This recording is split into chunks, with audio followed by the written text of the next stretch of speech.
We're going to look in this last section for chapter 6 of the supply chain industry variations. There's a couple of them in here, and the reality is, once you start naming companies, it's great when you talk about Dell computers because they've been around a long, long time and probably will be for years to come. But you also see some of them go belly up just because of the fact that one year changed to the next one, and we'll see a couple of those over here. Really, once you sit down and end the demand planning process, you sit down there, you have a demand forecast by this SKU, this one, this one, this one. So you have all 75 SKUs that you have, and you identified who's doing what location. All of a sudden now the numbers are actually all in your data system, and you can look at the process, how to sit down and go from point A to point B or from point A to point Q. It just depends where you're at to see if you can support the various forecasts you're going to have for each individual item with the item with its own SKU. So that being involved, you're matching the supply and demand by really focusing on the strategy that minimizes total production, cost, whatever it takes to maximize the profit. We're balancing the supply and demand. And of course, you already probably knew that because it makes sense. You're balancing the supply and demand. But that being said, what does that mean? You're looking for the best way to allocate marketing budgets and resources associated with the product, one SKU, because of the fact that that one item could be totally different than this item over here. Often just depends if they're in the same family of goods, maybe it's exactly the same strategy. Impact of the deviations from the forecast, what happens if this happens and this happens. I don't know about you, but usually when I budget anything, I make 3 different forecasts. The one I expect, the one is things are fabulous, and one of things are bad. So I always do the 3 aspects of it, but sometimes your computer can do it for you, especially when you're dealing with hundreds of different items that you're dealing with at the same time. The impact of changes in the supply chain lead times, what if this happens, what if this happens, and the impact of your competitors' promotional activities can have on your own supply chain. They may compete nose to nose with you, and you may have to sit up and take notice, or sit down there and find a way to sit down there and go around their system and actually up them one more step. So it depends what you're going to do. We have so much e-commerce and business practice. I want you to keep in mind that how new the e-commerce business really is. If you go back historically, 2013, Walmart's was actually on the ropes, and people were predicting the end of Walmart. Yes, Amazon's going to crush them. The Amazon effect is going to go through and wipe them out. Walmart forgot that they're the ones supposed to go belly up in the process. They didn't. They sat down and doubled down on their online services, and they're still reigning champ #1 in the retail world, period. And Amazon is second, but it's not all that close between the two. And Amazon had to change its strategy to go from all online to online and bricks and mortar. So you have all that happening. E-commerce is big, changes happen rapidly.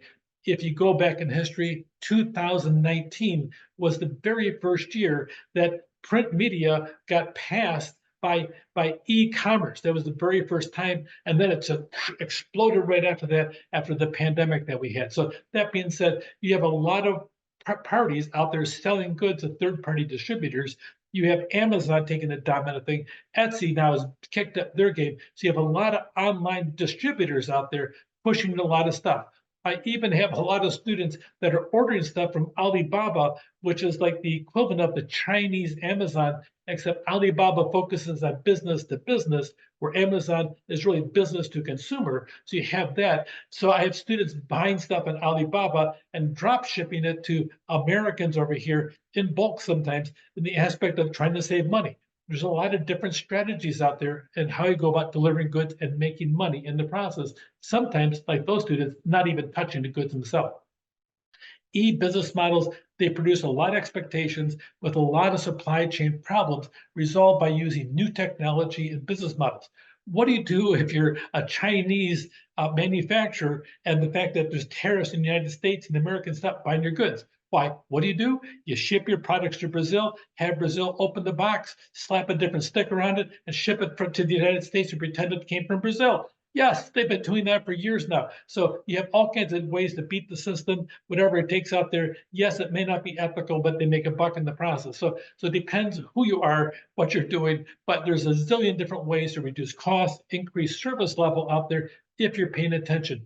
A lot of times, The smaller people, they pay more attention than the big monster people, and they can pick things off by doing this and by doing that, and increasing that customer service and building loyalty that way on top of it.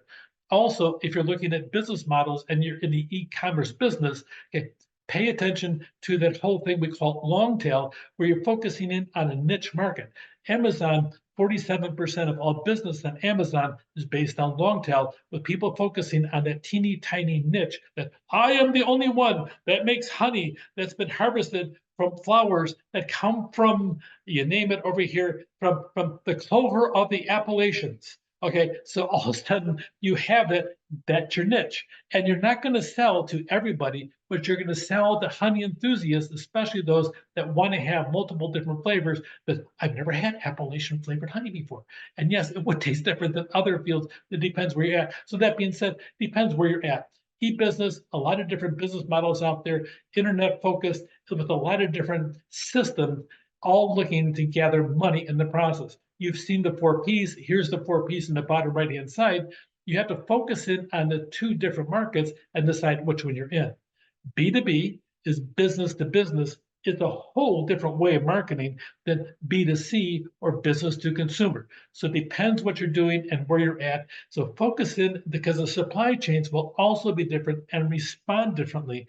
When you deal with the consumer, they want it instantly right now. Businesses may be more understanding, except for the fact that if they can get it from somebody else faster than you may have a problem. So usually a supermarket's going to have a push-based strategy because they have this constant flow through the system. It's constant. The demand is regular. Peapod was actually out there founded to be a pure pull strategy with no inventory. At the time this book was written, this was really a company that existed. Now it's floundered totally. Peapod's floundered in the Midwest.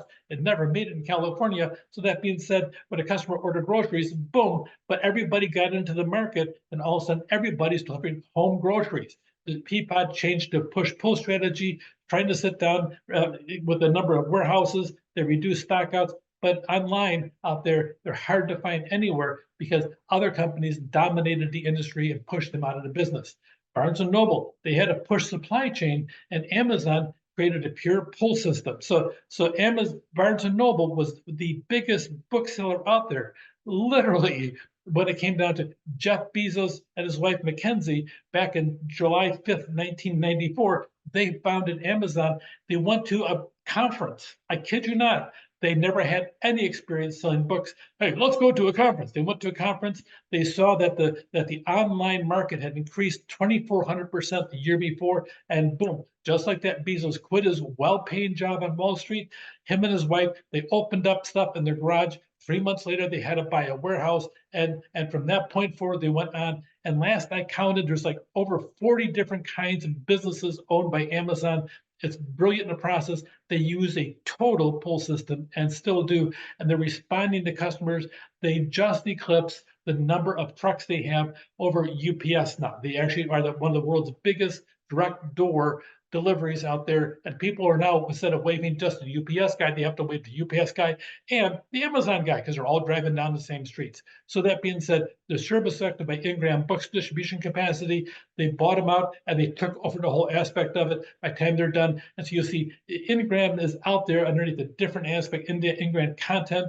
But all that being said, Amazon dominates it, the whole book market. 60% of all books on the entire planet are sold on Amazon. If you're an author, you have to have your book listed on Amazon. It's kind of a must thing. Otherwise, you're going to miss a big chunk of the market. The retail industry was being crushed in the process. They called it the Amazon effect because Amazon was going through and devastating malls. The malls found new life by becoming warehouses for what else? Amazon. So Amazon took over lots of different malls and different strategies in the process. They went from hundreds down to less than 100 malls in the United States today. You're seeing big change happening out there, although retail now is fighting back, and Amazon has had to jump on the bandwagon as well. People still like to have that human connection, but to be honest, I like getting my stuff right now. I don't know about you. So I'm just as spoiled as everybody else. High volume, fast moving products out there matched with supply based with long-term forecasts are stocked in stores. low volume, slow moving products. They're stocked centrally online for purchasing. The strategies now are totally different. The delivery time to customer is totally different as well. Here's a really good chart again. Okay, the supply chain strategy, push versus the e-fill is push pull. So you have all the different aspects over here. Your reverse logistics, getting things back. It's a small part of business traditionally. Now it's important, highly complex.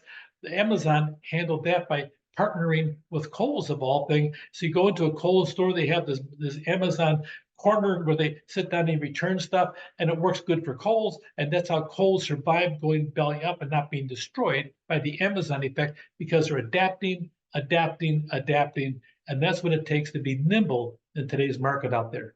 There's a new way to supply and deliver. If you can figure out what it is in your industry, you can be a disruptor and take over chunks of it, just like you'll see some of the monster companies out there today.